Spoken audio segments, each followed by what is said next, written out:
अब हम लोग एक नया टॉपिक पढ़ते हैं। चलिए, उस टॉपिक का नाम है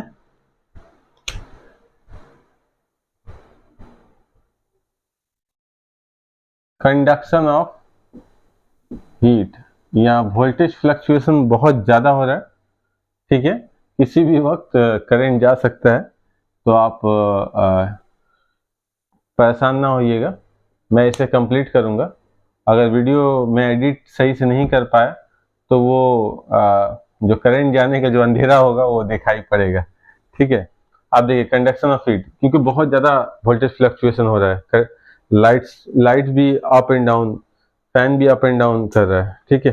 देखिए कंडक्शन ऑफ हीट, हीट का हरारत का एहसाल, हरारत का एहसाल, इसका नाम आप सुने होंगे आप लोग, हरारत का एहसाल, कंडक्शन ऑफ हीट। देखिए ये हरारत का तरसील यानी हरारत का एक जगह से दूसरे जगह मुंतकिल होने का तरीका का नाम है, ठीक है। ये तरीका हरारत के एक जगह से दूसरे जगह मुंतकिल होना यानी ट्रांसफर होना है एक मुकाम से दूसरे मुकाम तक, तीन तरह से होता है, ठीक है। एक होता है क्या, एसाल के जरिए, एक होता है क्या इंतकाल के जरिए, कन्वेक्शन के जरिए, और एक होता है असा के जरिए, रेडिएशन के जरिए, ठीक है।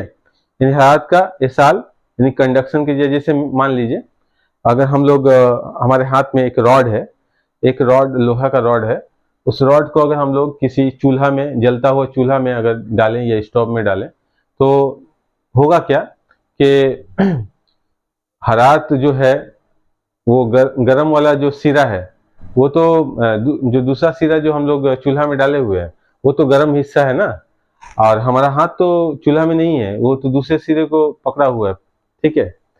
तो होगा क्या, कुछ देर के बाद हमारे हाथ तक भी क्या होगा, गर्मी पहुंच जाएगी, ठीक है ना। तो गर्मी जब पहुंचेगी तो कैसे पहुंची, यानी हमने तो चूल्हा को तो पकड़ा नहीं था, हमने तो रॉड का एक हिस्सा पकड़ा था, एक सिरा पकड़ा था, और दूसरा सिरा क्या कहाँ था, चूल्हे में था। तो यहाँ पे क्या हुआ, हरारत का एक जगह से दूसरे जगह क्या हुआ, मुंतकिल हुआ। किस तरीके से हुआ, ऐसे तरीके को बोलते हैं एसाल। यहाँ पे क्या हुआ, हरारत का मुंतकली का ये वो तरीका है जिसमें मादी चीजें जो है मादी चीजों के जो सालमे हैं अपनी जगह तब्दील नहीं करते हैं, यानी अपनी जगह तब्दील किए बगैर क्या करते हैं, हरारत को एक नुक्ता से दूसरे नुक्ता तक क्या कर देते हैं, ट्रांसफर कर देते हैं, तरसील कर देते हैं। तो हम लोग बोलेंगे हरारत का एहसाल किसे कहते हैं, आप बोलोगे हरारत के मुंतकली का वो तरीका, यानी हरारत की तरसील का, एक जगह से दूसरी जगह जाने का वो तरीका, ठीक है। कुछ भी वर्ड इस्तेमाल कीजिए। हरारत की मुंतकली का वो तरीका जिसमें हरारत एक मुकाम से दूसरे मुकाम की जानिब बहती है, जिसमें मादी चीजों के सालमे जो होते हैं अपनी जगह तब्दील नहीं करते हैं। इसको और अच्छे से बोल देते हैं एक बार, हरारत की मुंतकली का वो तरीका जिसमें मादी चीजें अपनी सालमों की जगह तब्दील किए बगैर हरारत को एक मुकाम से दूसरे मुकाम तक मुंतकिल करते हैं, इसे हम लोग क्या कहते हैं, हरारत का एसाल कहते हैं, ठीक है। आप देखिए हरारत का जो एसाल है अलग अलग चीजों में अलग अलग होता है। जैसे अलग अलग चीजें बोलने का मतलब क्या हुआ, कोई लोहा है, तांबा है, एल्यूमिनियम है, ठीक है। तो सब में हरारत का एसाल जो होगा अलग पैमाने पर होगा, ठीक है ना। यानी सब में यकसा हरारत का एसाल नहीं होता है। इसके लिए एक तजुर्बा आता है, उस तजुर्बा बहुत फेमस तजुर्बा है जिसका नाम है इंजन हाउस। नाम सुने होंगे आप लोग, हाउस एक्सपेरिमेंट, इंजन हाउस का तजुर्बा। इस तजुर्बा में क्या था, इस तजुर्बा में बोलता है कि एक बॉक्स ले लेता है, ठीक है, एक बॉक्स ले लेता है, एक बॉक्स, बॉक्स सही से बन पाएगा कि नहीं नहीं मालूम, लेकिन कोशिश करता हूँ, ओके। एक बॉक्स है, ठीक है, समझिए एक बॉक्स है। इस बॉक्स में उसने डिफरेंट रॉड्स, यक्सा लंबाई वाले और यक्सा कुतुर वाले यानी डायमीटर वाले रॉड्स को लेता है ये, और इसको अंदर दाखिल करता है, ठीक है, अंदर दाखिल कर दिया है, ठीक है। मान लीजिए हम 4 रॉड लेते हैं, ठीक है। ये इसका ये वाला हिस्सा जो है बाहर है, ठीक है। रॉड का ये वाला हिस्सा क्या है, बाहर रखा हुआ है।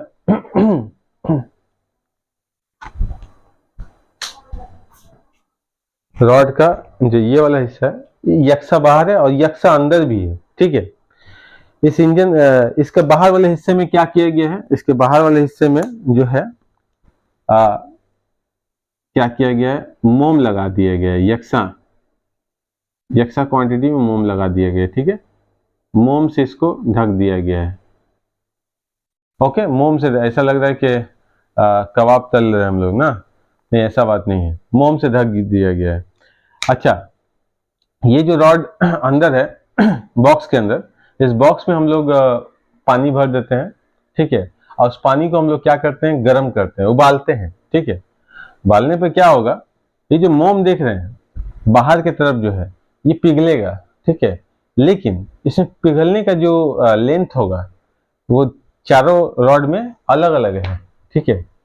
वो अलग अलग इसलिए ये दर्शाता है कि अलग अलग मटेरियल का रॉड में हरारत का इरसाल जो है अलग अलग हुआ है, ठीक है।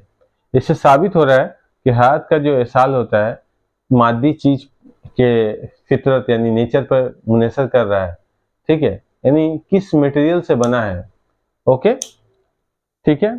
तो ये इंजन हाउस एक्सपेरिमेंट यही बतलाता है कि डिफरेंट मटेरियल से बना हुआ चीज में हरारत का जो कंडक्शन होगा यानी हरारत का जो इरसाल होगा डिफरेंट अमाउंट होगा, ठीक है।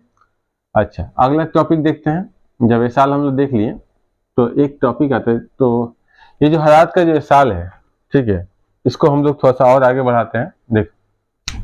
देखिए, मान लीजिए हमारे पास एक ब्लॉक है, हमारे पास एक ब्लॉक है, ओके। इसको हम लोग थोड़ा और अच्छा से कर देते हैं।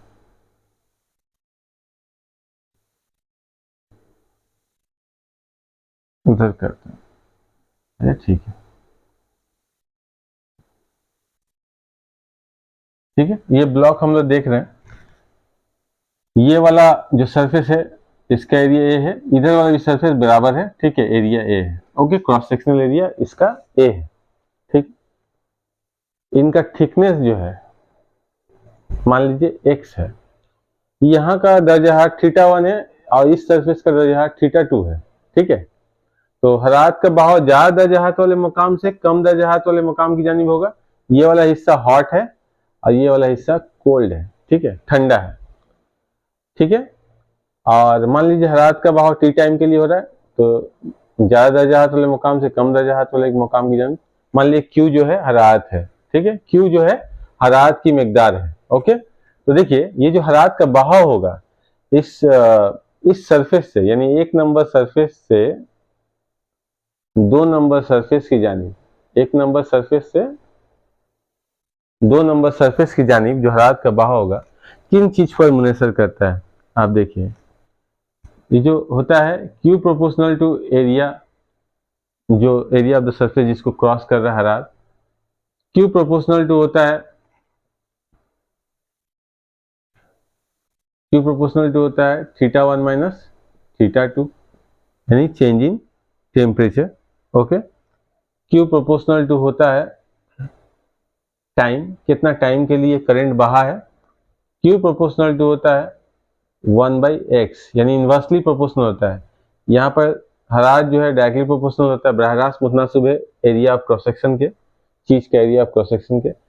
हरारत जो है डायरेक्टली प्रोपोर्शनल है दर्जाहात के तब्दीली के, कितना दर्जाहात का चेंजिंग है दो सरफेस के बीच में, जो दर्जाहात का फर्क है वो कितना है, जितना ज्यादा होगा उतना तेजी से हरारत बहेगा।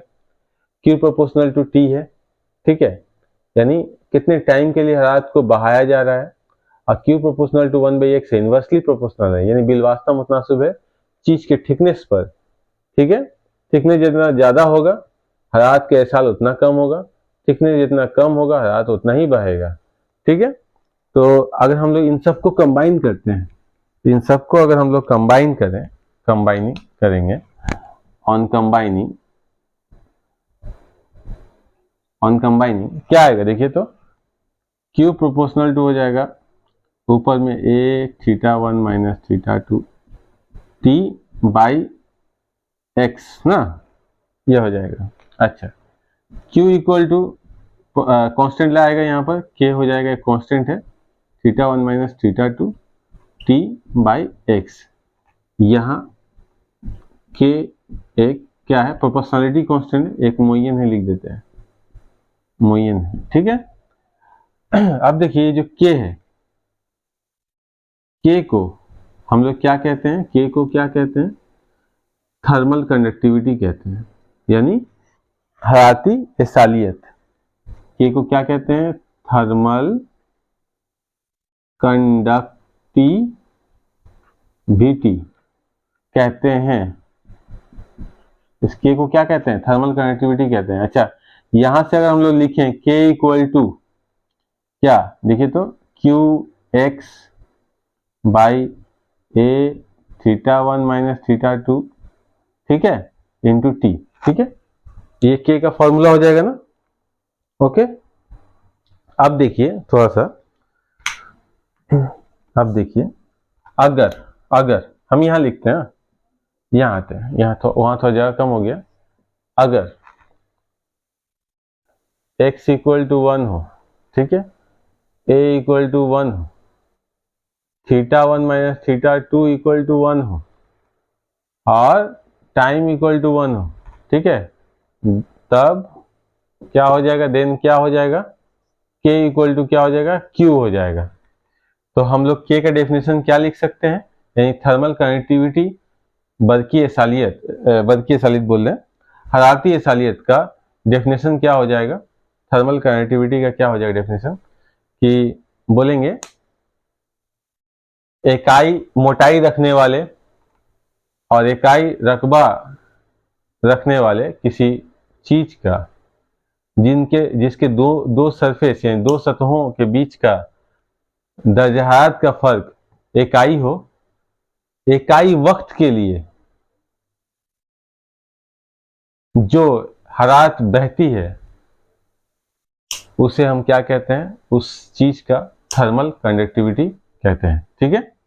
यानी इकाई रकबा, इकाई थिकनेस यानी मोटाई रखने वाले एक कोई भी चीज जिसके दो सिरों के दरमियान का दर्जाहत का फर्क जो है इकाई हो, और इकाई वक्त के लिए उससे हरारत गुजरती हो, तो या इकाई वक्त के लिए जितनी हरारत गुजरती है उस हरारत को क्या कहते हैं, उस चीज का थर्मल कंडक्टिविटी कहते हैं, ठीक है। सीजीएस में थर्मल कंडक्टिविटी की इकाई जो है वो क्या है, कैल पर सेकेंड, ठीक है, कैल पर सेकेंड, यहां से हम लिख सकते हैं कैल पर सेकेंड पर सेंटीमीटर, ठीक है, पर डिग्री सी। ओके, इसके अलावा एसआई में क्या होता है, एसआई में हो जाता है वाट पर मीटर पर केल्विन। ओके, पर के, ये हो गया इसका इकाई, ठीक है। आप लोग इस चैप्टर को थोड़ा अच्छा से देखिएगा, स्कोरिंग चैप्टर है, पढ़ लीजिएगा एक बार तो याद भी हो जाएगा। और मैं तो कहूँगा कि इसे बार बार थोड़ा सा लिख करके भी प्रैक्टिस कीजिए, इससे क्या होगा, एग्जाम में हाथ चलेगा। ओके, आराम से लिख पाइएगा एग्जाम में।